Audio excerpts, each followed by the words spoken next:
జనవరి 2025లో అలాగే ఫిబ్రవరి మార్చి నెలల్లో ముగ్గురు ప్రాణాలు పోయినాయి. ఒక్కొక్క నెల ఒక్కొక్కరు ప్రాణాలు పోయినాయి. డూప్లికేట్ డాక్టర్ల వలలో పడి వాళ్ళు చేసిన తప్పుడు ట్రీట్మెంట్ వల్ల ముగ్గురు ప్రాణాలు పోయినాయి. ఆ విషయంలో చర్యలు తీసుకోవాలని చెప్పి డిఎంఎన్ హెచ్ఓ గారిని నేను అడిగినప్పుడు మాకెవరు కంప్లైంట్ చేయలేదు అని చెప్పి తప్పించుకునే ప్రయత్నం చేసినారు.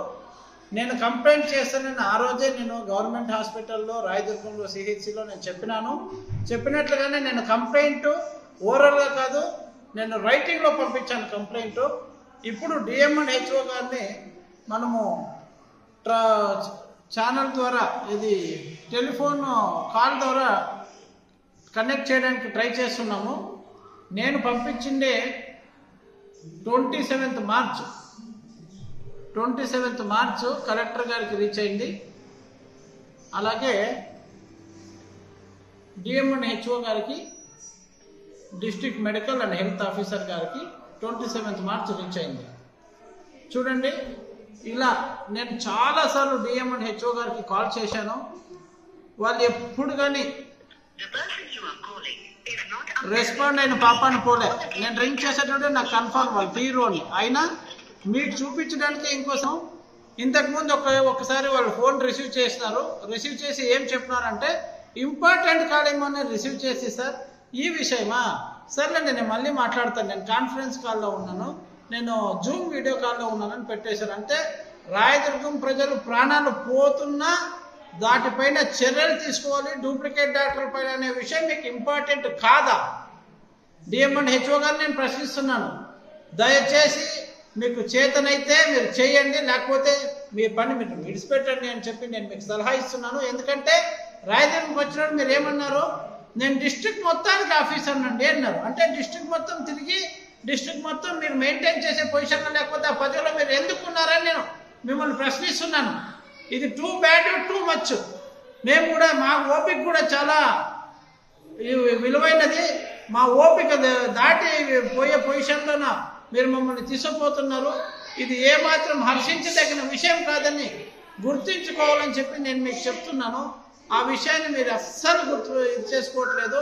నేనేమని అడిగానండి, రాయదుర్గం నియోజకవర్గంలో డూప్లికేట్ డాక్టర్లు ఎంతమంది ఉన్నారు, ఆ డూప్లికేట్ డాక్టర్ని ఏరివేయండి, జనాలకు తెలియజేయండి, ఎవరు అసలు ఎవరు నకిలీ అని తెలియజేయండి అని అడగడం కూడా తప్ప, ఈ విషయాన్ని మీరు ఇన్ని రోజులుగా గత 100 రోజులు టైం అయిందండి. జనవరి నుంచి తీసుకుంటే ఈ రోజు మనము ఏప్రిల్ 11వ తారీఖు, ఈరోజు ఏప్రిల్ 10వ తారీఖు, ఈరోజు జనవరి నుంచి తీసుకుంటే ఏప్రిల్ 10వ తారీఖు వరకు 100 రోజులు టైం అయింది.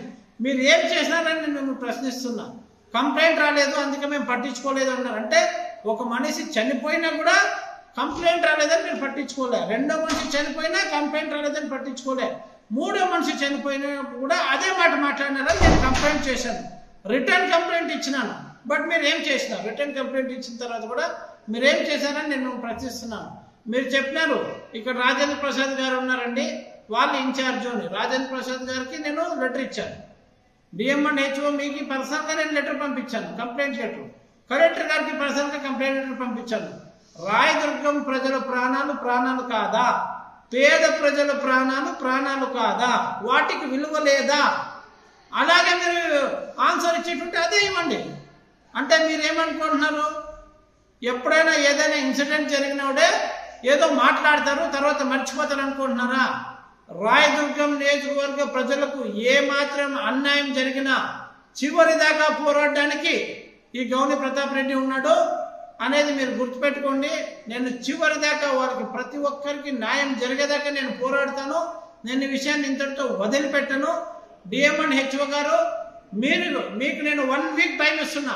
1 వీక్ లోపల మీరు ఇక్కడ అసలు ఎవరు నకిలీ ఎవరు, అసలు వైద్యులు ఎవరు నకిలీ వైద్యులు ఎవరు మీరు తేల్చకపోతే, ఆర్ఎంపీలు పిఎంపీలు పేరుతో ఎవరైతే ఈ దందా చేస్తున్నారో ఆ దందా చేయడం కూడా మీ నెగ్లిజెన్స్ వల్లనే, మీ సహాయ సహకారాలతోనే చేస్తున్నామని వాళ్ళు చెప్పుకొని తిరుగుతున్నారు.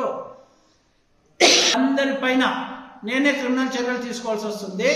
అలాగే మీ విధిలో మీరు చూపిస్తున్న నిర్లక్ష్యం మీద కూడా నేనే కేసు వేయాల్సి వస్తుందని కూడా మిమ్మల్ని హెచ్చరిస్తున్నాను డిఎంఎన్ హెచ్ఓ గారు.